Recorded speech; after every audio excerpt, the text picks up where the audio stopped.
Amara sat on the edge of her bed, still in her white silk robe, staring at her silent phone.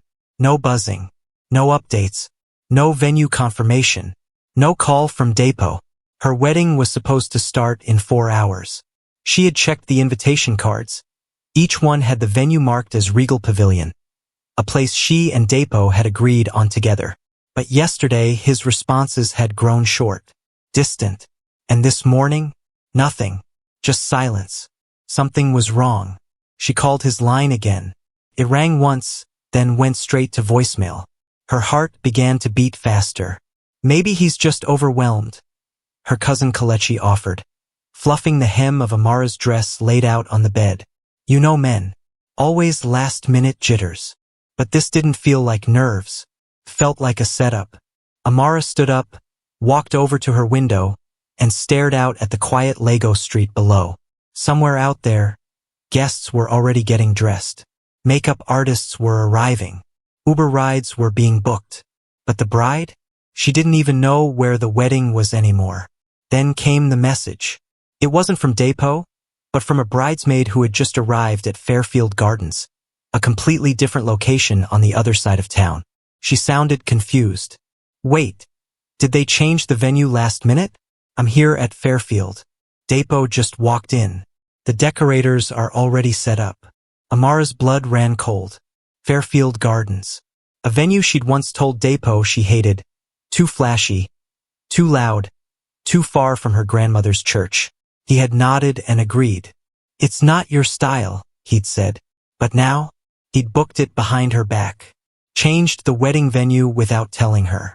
Not just disrespect. This was humiliation. A calculated power move. Her phone slipped from her hand and hit the floor. Kelechi picked it up silently. Amara. Her voice was shaking. Do you want me to drive you there? No, another voice said, calmly but firmly, from the doorway. Amara turned. Her older sister, Adana, stood there, dressed in full white, her makeup flawless, her hair already set. Let him have his little surprise, Adana said, stepping into the room. Let him wait for a bride. Amara blinked, confused. What are you talking about? Adana picked up the wedding dress from the bed and held it against herself, admiring the fit in the mirror. You trusted the wrong man, she said softly. But lucky for you, you trusted the right sister. Amara's mouth fell open. Wait, what are you doing? Adana's lips curled into a calm smile. I'm about to attend a wedding, she said. But this time, the bride is bringing a little paperwork of her own. What exactly is Adana planning? Why is she dressed as the bride? And what paperwork is she bringing to the altar? Amara sat frozen, watching her sister slip on her earrings like this was just another morning. Adana, she whispered, still stunned. You can't be serious. That's my wedding. Adana turned, slowly. Correction. That was your wedding. Until the groom decided you didn't deserve the dignity of knowing where it was. The air between them grew still. Adana had always been the calm one, the strategist, the one with quiet fire behind her words. But Amara had never seen this version of her before. Elegant, poised, and deadly calm. I don't want revenge, Amara said, almost pleading. I just wanted today to be perfect. Adana finished. It still can be, but not for him. She walked over to the dresser and pulled out a sleek, black folder. Do you remember when you told me Depo asked you to invest in his business? Adana asked. How he convinced you to empty your savings and co-sign the loan that got him started. Amara nodded slowly. And then he asked you to put the company registration in his name because it would look better to investors? Amara's eyes widened. How do you know all that? Adana gave a knowing smile. Because I never stopped digging. You were too in love to see what he was doing. But I saw the patterns, the lies, the manipulation. And I kept receipts, documents, audio recordings, emails. She tapped the folder gently. Everything's in here. Amara stood up now, her breath catching. Adana, are you saying? I'm saying, her sister interrupted. We're not just going to let him embarrass you. We're going to expose him. Amara looked away, tears forming in her eyes. I didn't want it to end like this. It didn't end because of you, Adana said gently. He ended it the moment he tried to humiliate you in public. Now he gets a show. Just not the one he expected. The room fell quiet. Outside, cars honked. Birds chirped. Life went on. Inside, two sisters stood together. One betrayed, the other rising in her place. Amara finally spoke. Are you sure about this? You'll walk down the aisle pretending to be me? Adana gave a small shrug. He never paid attention to the right details anyway. You were always an accessory to his image, not a partner. I'll wear the dress, say the lines, smile for the cameras. Then, right in front of his guests, I'll serve him the documents. A pause. Breach of contract. Fraud. Emotional damages. And I'm naming you as the injured party. Amara covered her mouth. Adana smiled again. Cool. Calm. Precise. You don't need to scream to be heard, she said. You just need to choose the right stage. She reached for the veil, placed it gently on her head, then turned toward the door. Time to walk him into his own trap. As guests gather at the flashy new venue, Depo has no idea who's about to walk down the aisle or what she's carrying in that folder. Fairfield Gardens buzzed with luxury and laughter. White roses cascaded from tall crystal vases. A live saxophonist played soft jazz while guests, draped in expensive lace and igbatas, mingled under the chandeliers. It was a wedding made for Instagram. Picture perfect, lavish, loud, exactly how Depo liked it. He stood near the altar, basking in the attention. His tailored suit clung to his frame like a second skin, his wristwatch sparkling as he adjusted his cufflinks for the 5th time. Every few minutes, he glanced at the grand entrance. She's late, his groomsman muttered. Depo smirked. Fashionably late. She'll show. But the truth was, he didn't care if she did or not. He had already won. By moving the wedding without telling Amara, he had sent a message. I control this story. Her silence this morning only confirmed what he believed all along. She wouldn't dare challenge him. She'd either show up quietly or disappear, like she always did when he pushed too hard. After today, he whispered under his breath, this whole thing becomes my brand move. He'd already lined up interviews, magazine features, a soft launch of his new business venture, with his new wife as a passive, smiling accessory. But he didn't know Amara wasn't coming, and he definitely didn't know who was. Back at the bridal prep suite, Adana checked her reflection one last time. The dress fit perfectly, not too tight, not too loose. She had Amara's earrings on, Amara's bouquet in her hands, but her own fire in her eyes. Her assistant, a sharp, quiet woman with a Bluetooth earpiece, slipped her the black folder. Everything's here, she said. Adana nodded. The doors opened. As the first notes of the wedding march echoed through the air, everyone turned. The crowd gasped, rising to their feet. Cameras flashed. Phones shot up in every direction. But the groom didn't smile. He squinted. Something felt off. The veil was down, the walk was graceful, but it wasn't Amara's nervous shuffle. No, this bride walked with confidence. Chin up, shoulders square. I strayed ahead. By the time she reached the altar, Depo's smirk had twisted into confusion. Then the veil was lifted. He froze. Adana? He hissed. What the hell are you doing here?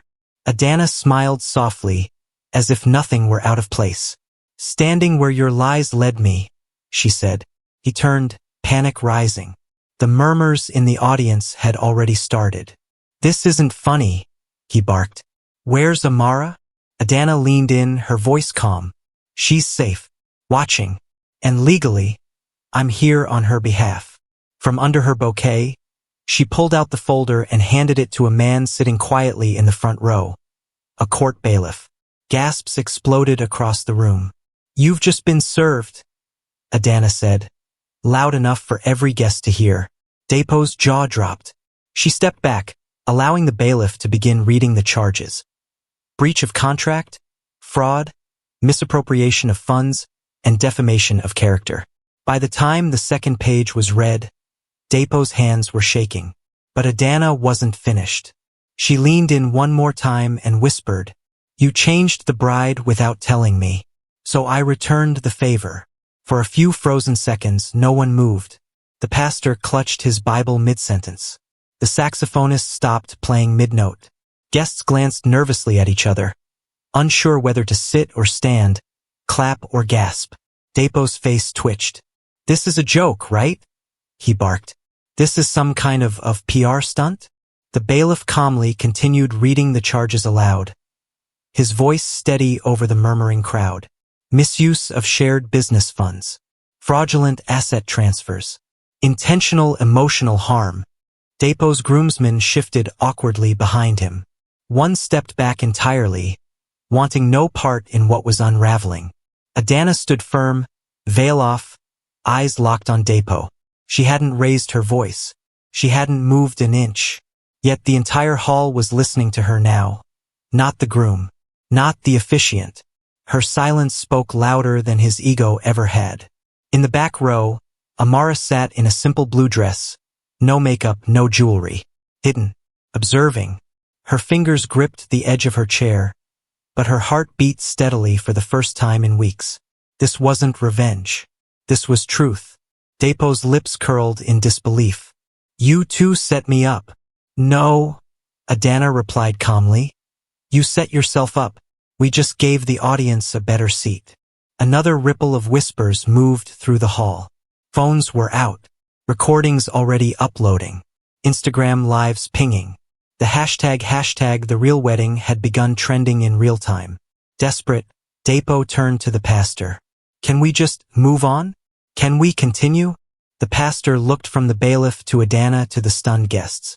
Then he stepped down from the altar entirely. "I'm sorry, Mr. Depo. I don't bless weddings built on deception." The audience gasped again. Depo's mother, seated in the front row, covered her face with her hand, shaking her head. The embarrassment was already spreading like wildfire. Adana turned to leave, but paused, just long enough to face the guests. "I know many of you came here for a celebration," she said, voice calm but powerful. "So let's celebrate something worth clapping for." She extended her hand. The back doors opened once more. A woman in her late 50s stepped in, poised, regal, and flanked by two men in suits. It was Madam Ifeoma, one of the largest private investors in Nigeria's tech startup scene. Adana smiled. "Meet the woman who just pulled her 150 million naira investment from Depo's startup and redirected it to a woman-owned design firm launching next month." The crowd exploded. Depo staggered backward, almost tripping over his own feet. "This isn't happening," he muttered. But it was. And it wasn't done yet.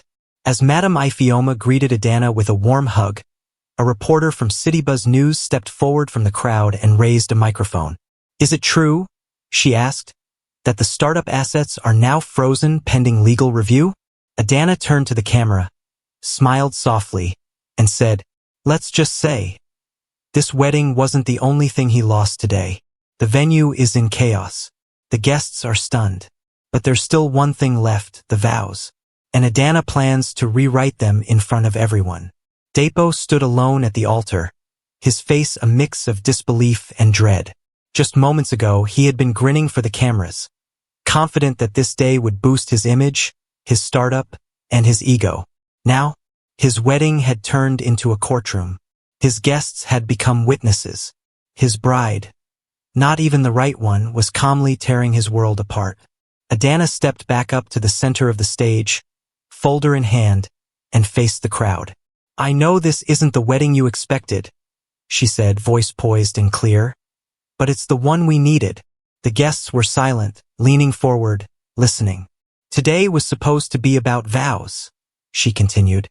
"So let's talk about promises." She turned to Depo. "You promised Amara love but gave her manipulation. You promised honesty but built everything on lies. You promised partnership but treated her like furniture." Depo tried to interject, but his voice cracked under the weight of the moment. "I never. This is all twisted. This is not what it looks like." Adana tilted her head. "Then tell them what it looks like, Depo." Tell them why you moved the wedding without informing your own bride. Tell them why your company account was wiped just 2 days ago. Tell them why your lawyer has been avoiding court summons. Gasps again. A man in a gray suit, clearly a reporter, began scribbling notes furiously. Depo's mouth opened, then closed. He had no answers, not ones that could stand up in this room. So Adana turned back to the guests. Amara gave this man 6 years of her life. She invested her savings, her dreams, her name, into building something with him. In return, he treated her like she didn't matter, like her silence was agreement, like her loyalty was weakness. The women in the crowd began nodding, murmuring. A few clapped quietly. One auntie said under her breath, "She's saying what too many of us have lived through."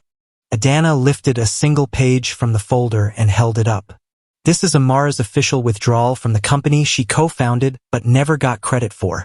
Attached are the charges she's filing: fraud, theft, and emotional abuse. The evidence has already been submitted to the authorities. She walked toward Depo and laid the paper gently on the altar. No priest is needed here. This is the verdict. You lost the woman who built you, and you'll spend years paying for the way you broke her. Then, with the poise of someone who had already won, Adana turned to walk away. But just before she stepped off the altar, she paused. "Oh, and one last thing." She turned back to face Depo. "You wanted vows? Here's mine. On behalf of every woman you underestimated. We are no longer waiting to be chosen. We are choosing ourselves." And with that, she dropped the bouquet at his feet. Not out of anger, out of closure. The ceremony is over, but Amara's story isn't.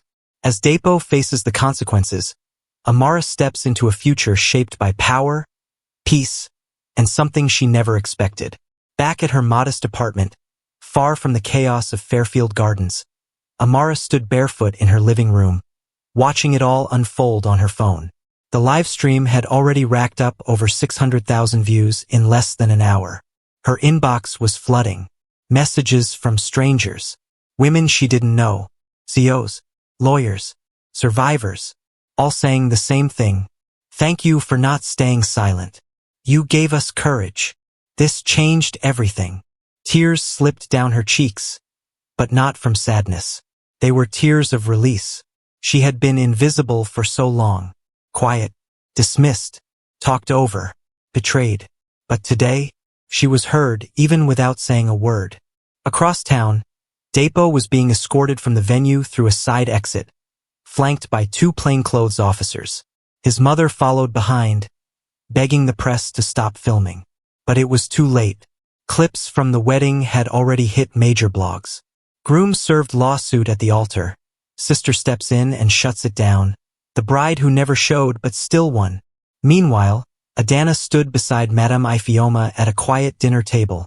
Her phone off, her posture relaxed. "Your composure was brilliant," Madame Ifeoma said. "We don't just invest in businesses. We invest in character." Adana smiled. "I didn't do it for the deal. I did it for my sister. And because she would have never done it to him," Madame Ifeoma added. "That's the irony of women like her. Gentle, giving, and often forgotten." "But not anymore," Adana replied. "Not anymore." The next morning, Amara's face, not Depo's, was on the front page of City Buzz Daily. The bride who never came. How Amara Yuzo turned her silence into power.